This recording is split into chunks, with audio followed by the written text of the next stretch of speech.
Good evening. Welcome to This Week in Review.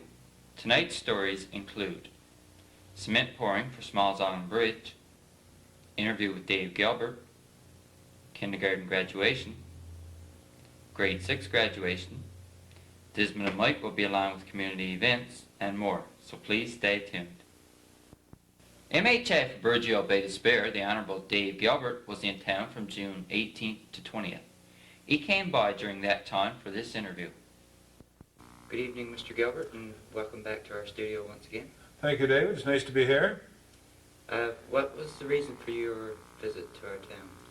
Well, the normal reason. I'm the member for the district, and I want to come, I try to get here as much as I can, and people that have concerns that they want to discuss with only me, and they would rather do it in person, so I try to get here every month or so to spend a couple of days and be available to the people. That's the thing. As the member for the district of Burgeo Bay Despair, I feel that I should be available as often as I can so that the people can see me face to face and express their concerns. Now, while I'm here this time, I've been in the town office for today, and I will be again part of tomorrow, and I'm going to have a meeting tonight with the inshore fishermen. I haven't had a meeting with them for a while, and so I've talked to Mr. Bowles, who's the chairman. Bill Bowles is the chairman of the Inshore Fishermen's Committee, and we've agreed to have a meeting tonight, nothing in particular, but just to let the inshore fishermen talk to me, express their concerns and any of the problems that they have that me as their MHA can address. I'll certainly be only too happy to do it. That's basically, I suppose, the reason why I'm here, but then there's also some concerns that I have that I'd like to let the people know about. One of the main ones that I've heard from people generally in the last 5 or 6 months is the concern that the price of a litre of gas, why is the price of a litre of gas more in Burgeo than it is in other places? So I've been writing the Minister of Justice now for the last couple of months about it, and I wrote him on April the 17th, and he said he wanted some more information before he could investigate it under the Consumer Affairs.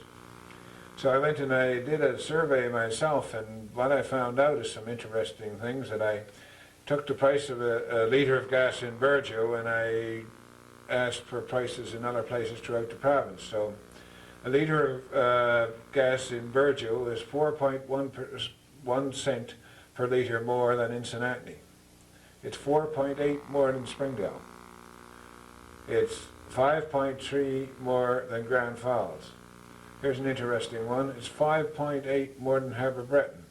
Harbour Breton and Burgeo happen to be on the same coast, and it would, the gas would come in from Grand Falls, I would imagine, into Harbour Breton, as it would come from maybe Cornerbrook into Burgeo or wherever it's coming.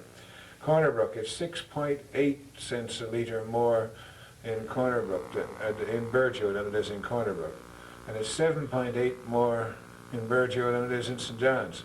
So I wrote the Minister of Justice back, and this is the additional information, and with this additional information I've asked to have the Department of Consumer Affairs that he's responsible for have a look at why there is such a significant difference in the price of a litre of gas in Burgeo than there is in other places, and particularly along the south coast. And this is one of the concerns that people have expressed to me when they're talking to me, and I haven't been able to give them an answer, so now I'm asking for the Consumer Affairs people to have a look at it and see if there is a legitimate reason for this difference.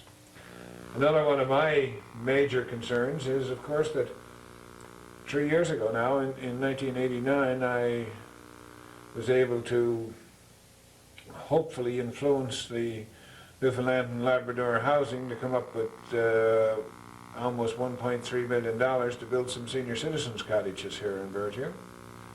There seems to be a stalemate, and I was not involved in it because, of course, it's handled. There was a committee here in Burgeo set up to spearhead the thing, and they got it going, and I understand that a contract was given some years ago, maybe 2 years ago, to Young's Construction. They tell me that there's been trouble with the construction company and that there was an overrun in preparing the site, and so I haven't really been directly involved other than the fact that I have expressed my concern to the committee, and I know that they are concerned as to what's happening. But today I had a call from the consultants that have been working with the committee, who told me that he had a meeting with Newfoundland and Labrador Housing, and there is now a $100,000 overrun on this site, and it's brought about by virtue of the fact that it's going to, that, as I said first, the contractor spent the money in preparing the site, went over and preparing the site. Now there's it's down to $100,000 that's an overrun. So one of the things now that's costing this $100,000 is putting running the water and sewer up to the senior citizens complex. So what they're trying to do now, Newfoundland and Labrador Housing have now contacted the Department of Health and said, look, you're going to build a new hospital on that site. Can we share your sewer? And that will save about $100,000. And the first I found out about that was today, so I had a letter drafted and sent out to me from Newfoundland and Labrador Housing telling me that this was one of the hang-ups right now. So I had a meeting with Mr. Sam Collier off that committee this afternoon, and I gave him a copy of the letter from Newfoundland and Labrador Housing. I told him that I had talked to the Department of Health, and as the building of the Burgeo Hospital will come under my department, I told them to, in the Department of Health, I told the Department of Health that I saw nothing wrong with sharing the sewer with them, and to go back to Newfoundland and Labrador Housing and say, listen, get on with building the senior citizens home, and let us work out the sewer problems when we build, as the hospital goes up. So I hope that that will get it moving, David. That's, you know, a major concern right now. When you take that, I was fortunate in getting some money to build a senior citizens cottage, 12-unit senior citizen cottage down in Baddisbeer a year after I got it here, and the people are now living in those cottages down in Baddisbeer, and the one here, the site is prepared. So I am concerned. And I hope that now that the committee will be able to work out the problems that they've had with the construction company that had the contract, and we'll be able to see this $1 million that's there waiting to be spent in Burgeo spent this year, and hopefully the senior citizens cottages will be finished this year.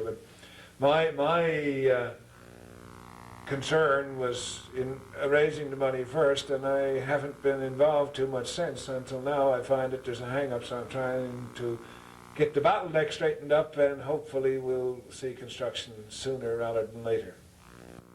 Have you heard anything further on the progress with respect to the new hospital? Well, David, as you know, the consultants, Nikon Newland, are doing the plans for the hospital right now, and they told me initially that they figured that they would be finished with it by the end of July, and I'm sort of holding them to that commitment at this point, and I will be following it very closely, because as you know, there's $1.5 million in the budget for the hospital, you know, the start of the hospital this year. So I'm hoping to have that spent. That'll be the nicest thing that can happen, is to get that money spent. So I'm hoping that you will see site work and for the new hospital, and hopefully the foundation in this year. When are the construction on the road scheduled to start? Well, as you know, the contracts are let right now for the paving of the little over 10 kilometers that was upgraded last year, and Lunderkin's Construction have the contract for that. Now, I asked my engineering staff last week before I came out to let me know when Lunderkin's were going to start on that, and they tell me that hopefully Lunderkin's are going to start next week, and that should be maybe the 1st of July. But there was one thing that Lunderkin's told them when my engineering staff asked them what would happen. There is another contract out now for paving in another area. Lunderkin's are presently there with their paving equipment. If they get this contract, the Burgeo paving will be delayed until they finish the contract, where they finish the work where they are now, and do the new contract, and then they'll come and do the Burgeo, and you know, later on. But I'm hoping that the paving will be done again starting next week. That's the best hope, but I can't say for sure. Once the contract is let, as you know, Londoners then, or whoever gets the contract, has to have it finished before the snow flies, so I'm hoping that it's going to be again earlier rather than later. The contract for the upgrading, the final upgrading, getting ready to pave the 19 kilometers that's going to be left, has gone to Western Construction. I understand that Western are going to be moving in their equipment in the last week of June with a start up in the 1st of July. So that will be finished in adequate time.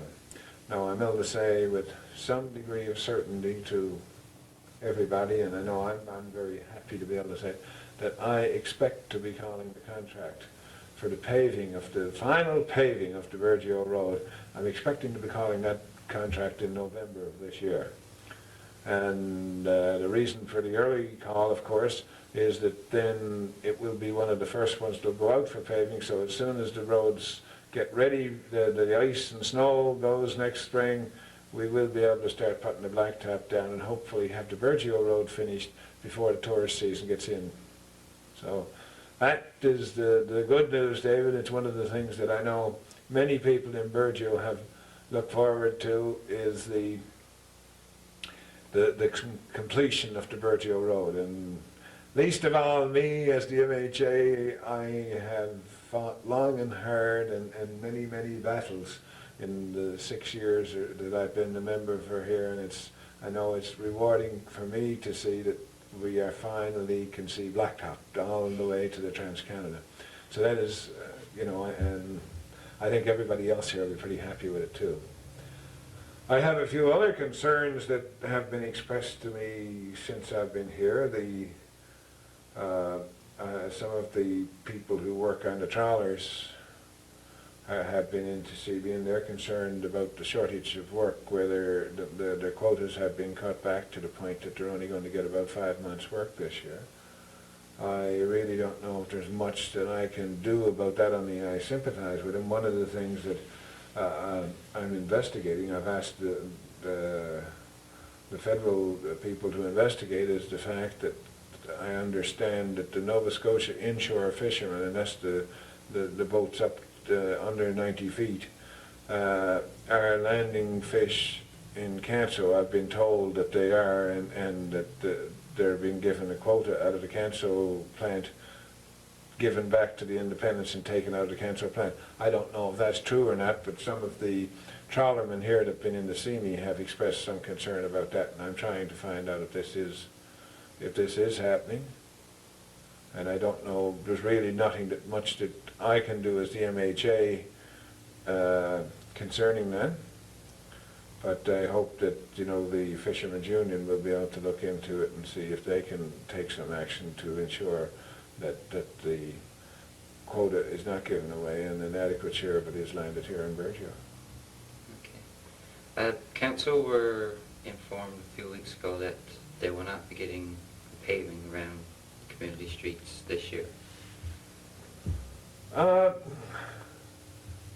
No, the council, you know, there was nobody knew what they were getting until the municipal budget was announced on last Monday, and there was for this area this year, I think that Burgeo got 551,000 to complete the Smalls Island Bridge.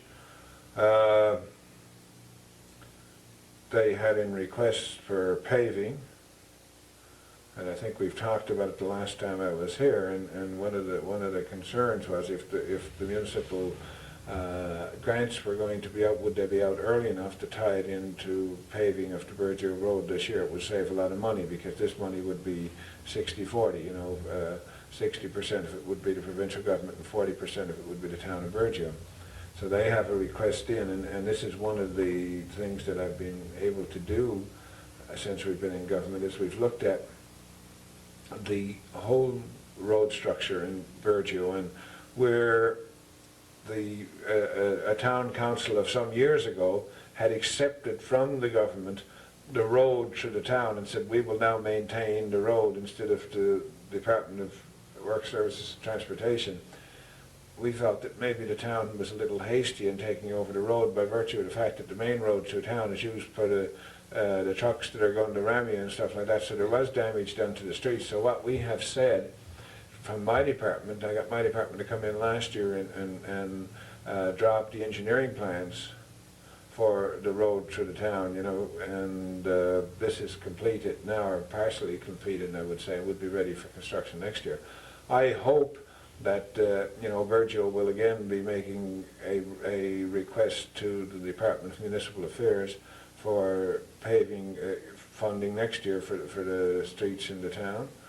And I hope that Municipal Affairs will be able to see fit to do something, because it would be an excellent time to do it, by virtue of the fact that we're going to be paving on the Virgil Road next year, and if we could tie it into the same contract, it would be much cheaper for everybody concerned if it was tied into the 19 kilometres out on the road, and the people who are doing it could come on and finish the streets in Virgil. Of course, I can't make any commitment about it, and it's one of the things that when you look at it, I've gone back over the last 10 years of municipal funding for the whole district of Virgil Bay de Spear. And in the district of Virgil Bay de Spear, the total municipal funding that's came in the 10 years was, I think, somewhere in the vicinity of $4.6 million. Last year in this district, there was 1.9 million of that 4.6 was spent in last year, in the first year that I have been the member since we've been in government. So I feel that this district has certainly gotten a fair share of its municipal funding in the last year. This year's funding for the district, what was announced last week, was again 4.9 million, or 4.863 million, I think, so it's near enough that we call it 4.9 million, of which Virgil, the town of Virgil, got 551,000. So out of 1.8, Virgil got a fair share again this year. And right now, out of the district is starting to get some municipal funding where it never did before. Even in the days when it was a government district under the previous government, from 80 to 85, we're getting much more money in or now in municipal funding than was put in those days. So I'm sure that I can say with some degree of certainty, if there is going to be approximately $50 million a year spent on municipal funding in Newfoundland, I feel quite confident that Virgil will get its share. Okay, is there anything else you'd like to add? No, David, I just again to say how happy I am to be back in Virgil, and if anyone has any problems or they want to contact me, my office is always there. They can phone my office collect, or they can phone me at my house. My phone number is in the book, and it's 739-7332. That's my own personal number, so you either can get me at the office or at home. Okay, Mr. Gilbert, thanks for talking to us. Thank you, David. Conwell Construction has a cement plant set up in the town council pit at the top of the hill near Sailbrook.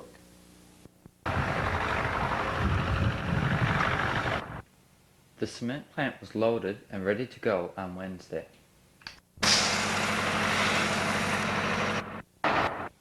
On Thursday, the cement trucks were in to mix the cement and transport it to the construction site.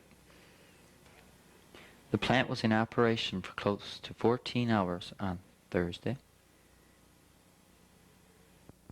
The purpose of this plant is to prepare the cement for the Smalls Island Bridge.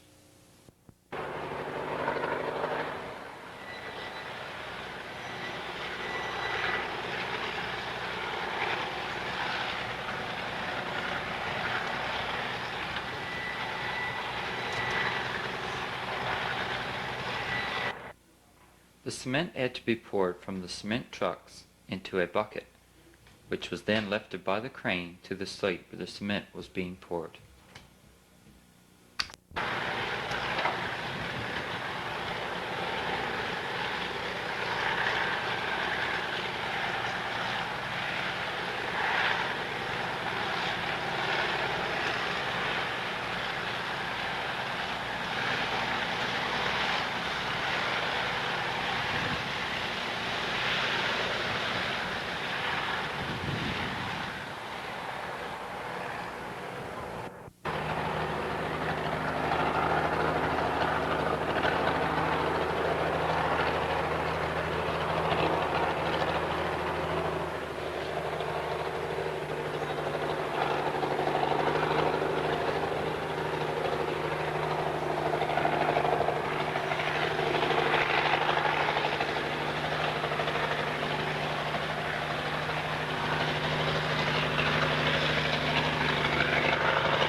kindergarten graduation was held on Tuesday, June 18th.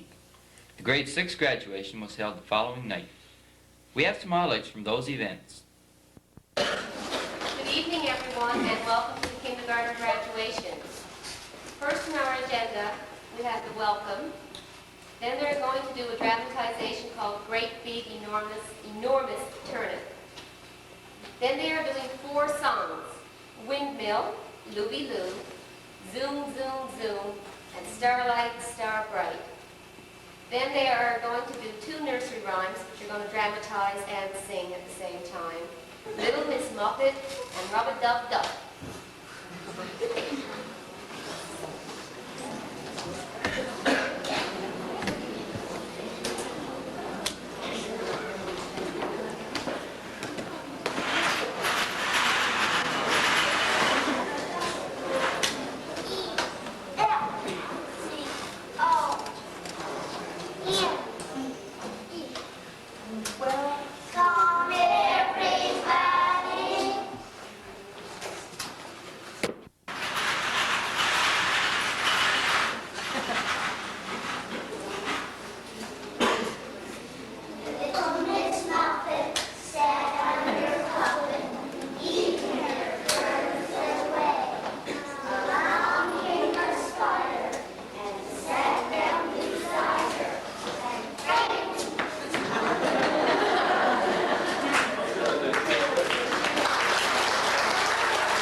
This graduation will be shown in its entirety at a later date. Tune in to Channel 10 for the exact date and time. We'd like now for Angela McDonald and Chris Vatcher to come forward, please.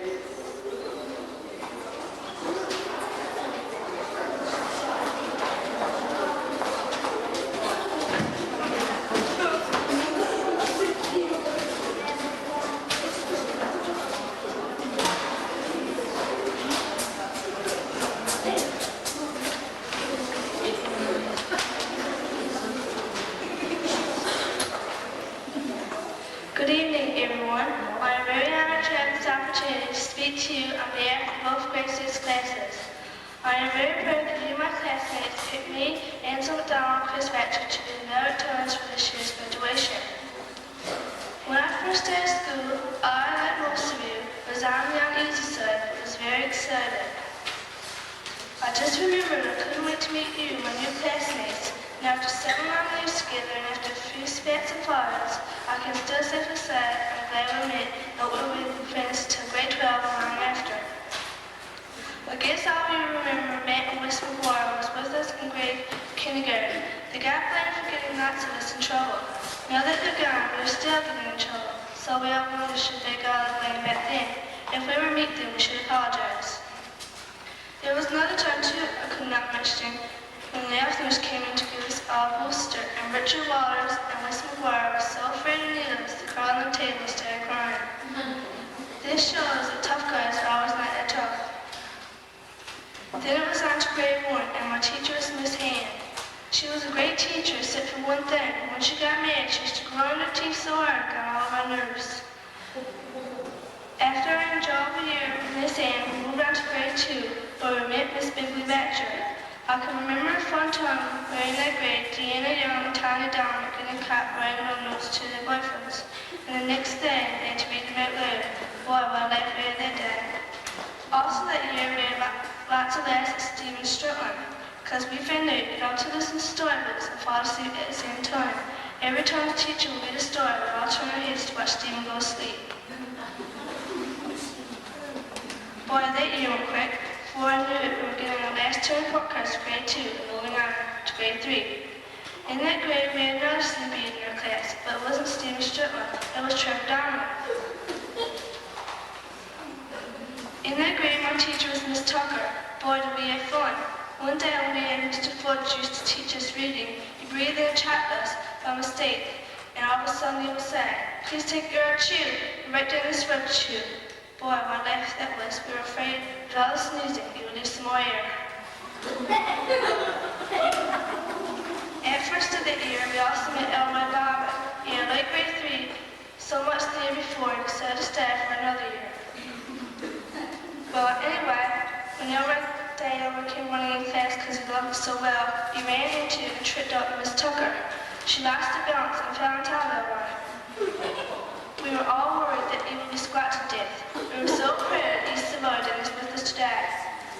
Now with that incident under our belts, we moved on to bigger and better things in grade 4. Chris Batcher will talk you through the good and bad times of elementary grades.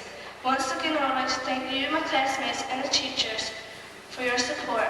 Now, will you, Chris?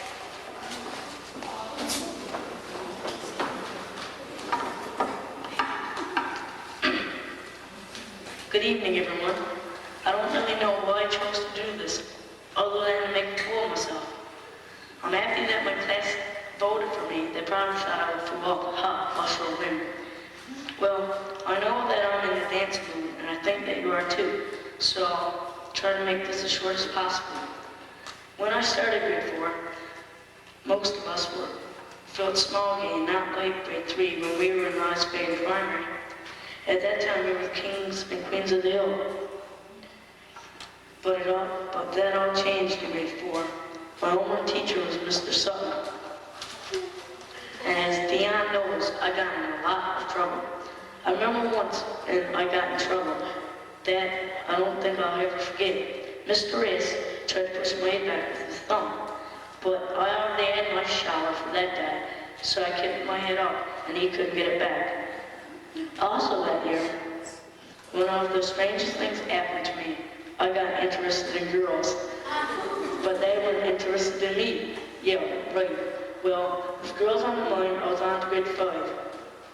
As I got to grade 5, I started to feel a little bigger, but there were still the grade 6ers who bullied us around. It wasn't all bad, because we had Mr. Charles, and he was very funny, and had a lot of sayings to share with us. The one I remember the most was, "You can't squeeze blood out of a turnip." I also remember one time when Junior came to school with his homework done. Yes, I said done. It was a break of the century. Oh God, I'm survived by Mr. Chalk Eater and his jokes. And for the benefit of those who don't know who Mr. Chalk Eater is Mr. Prosser. Well, back to my speech. One day, Joey made Mr. Charles so mad that Mr. Charles turned so red, I thought he was going to burst. That's about all that I can remember from grade 5. So I'm in grade 6. The following years will be babies. Ha ha. Well, I guess I would kind of like to stay back in grade 6, because when I get to high school, I will have my father, and you know how much I like that. Well, I'm in grade 6 again. When we started here, it was very different. We had nobody telling us to shut up or get out of the way. We were the big guys. And next year, we'll be small picking on babies again. Our first teacher was Miss Benoit, but she got put in the library, and we got Mr. Reed. He was the best teacher I've ever had. You could talk to him like he was your best friend. But there was something he dared to do that no other had done before, write a letter home to my parents.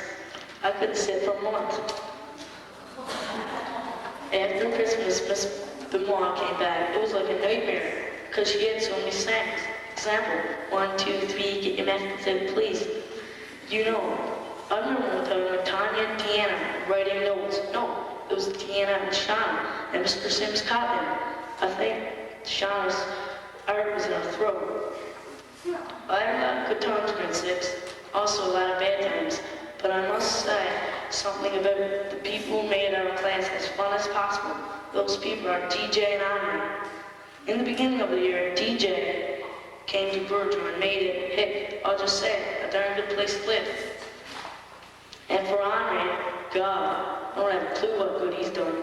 Before I end on behalf of the class, I will say goodbye to Adam, class double, Christina, class brain, who is already gone, and for Mr. Sims, our longtime chief. Happy retirement, and wherever you all go, I hope you have a great time. Now let's rock and roll. 60 of the 30-plus students who were not fortunate enough to receive a summer job held a car wash on Thursday.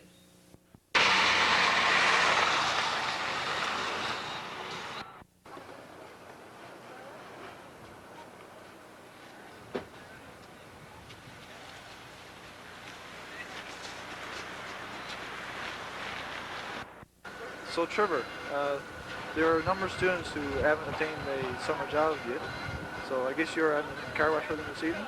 Yeah, that's one of the things we're trying to do to raise some money. We got 6 working on the car wash today. All of these people haven't been successful for the summer jobs, Challenge 91 project. So we're trying to do everything we can do to raise a bit of money. And thanks to the support from the community, looks like it's going to do really well. We've, so far, well, it's 3 o'clock right now, they've been working for 6 hours, they've made $40 each. Earlier in the spring, we learned that we had been providing accommodations for a family of robins. They had built their nest in the supports of one of our satellite dishes. Then, about 3 weeks ago, 3 baby robins were hatched. We've been watching them from a distance, and they were doing quite fine until this week, when a couple of kids, who shouldn't have been playing there in the first place, took the baby robins out of their nests. Several attempts were made to return the robins to their nest, but the robins were removed again, and despite our efforts, we couldn't find them.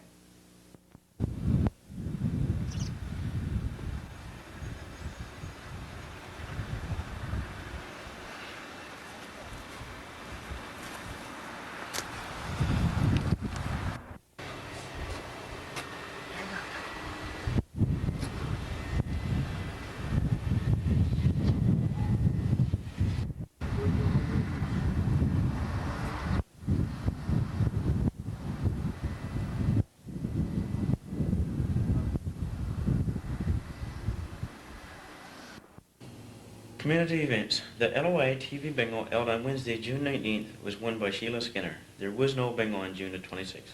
This week, the Lions Club will be sponsoring the TV bingo in aid of the students who did not receive summer employment. Bingo cards are selling for $1 each or 6 for $5. Students will be going door to door selling these cards. Please support the students of our community by playing TV bingo. During the next few weeks, some areas of town will have cable interference due to the installation of new cable. PBS apologizes to its customers for any inconvenience that this may have caused. All the Challenge 91 student jobs are now filled. There are still a number of students who have not found any employment. If you have need of someone for casual labor this summer, please keep the students in mind, whether it be for an hour, a day, or even longer. A full list of these students can be obtained from Trevor Allman, the Student Placement Officer here at Virgil. The Virgil Lions Club would like to thank everyone who supported their summer fair. Special thanks to all the businesses who donated prizes or gave cash donations. The total value of the prizes donated was $1,200 and the cash donations totaled $423. The Lions Club would also like to thank the following people who helped out at the fair: Michelle Diven, Krista Sims, Karen Parsons, Ann Billard, Bonnie Escott, Todd Courtney, Randy McDonald, Glenn Rose, and Joe McCarthy.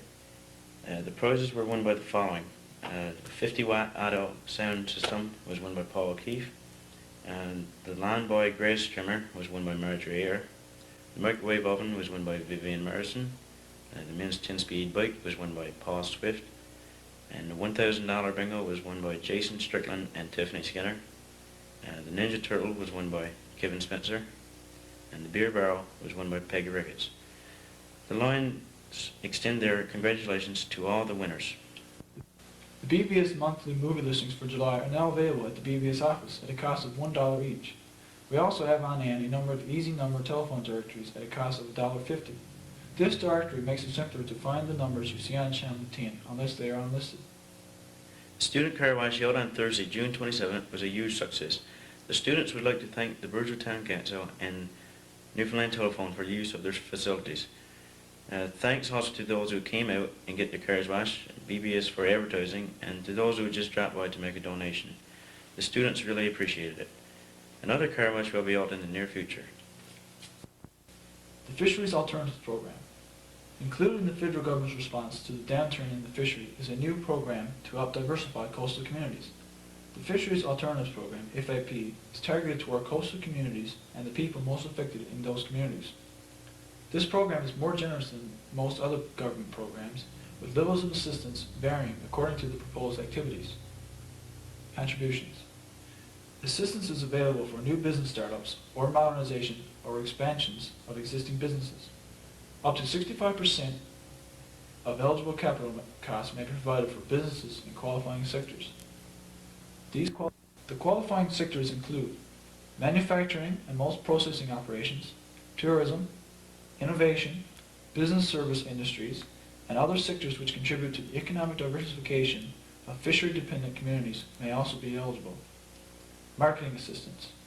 For qualifying business assistance is available for marketing development. Assistance is available for hiring a qualified marketing person to implement a marketing plan. Other marketing development costs could receive funding up to 65%. Innovation. Funding is also available for innovation to develop new technology or improve product or processes and equipment for pollution abatement. Studies. Assistance is also available to hire a qualified consultant to develop business plans, feasibility studies, and marketing plans. Funding up to 75% of eligible costs is available for this purpose. The interest and buy-down loan insurance. In addition, for qualifying projects, interest buy-downs of up to 10 percentage points and loan insurance up to 90% may also be available. For further information concerning the Fisheries Alternatives Program, feel free to contact Paul Christopher, Development Officer, Southwest Coast Region, Canada Post Building, Port aux Basques, Newfoundland, or call toll-free 1-800-563-5766. That is 1-800-563-5766. Thank you. This has been Community Events. Well, that's it for this week. Special thanks to Desmond and Mike, the Pink Boys, for doing the community events. You can expect to see more of them in the programming over the summer. On behalf of BBS and the BBS volunteers, Desmond and Mike, I'm Dave Cooper. Have a great week. Until next time, good night.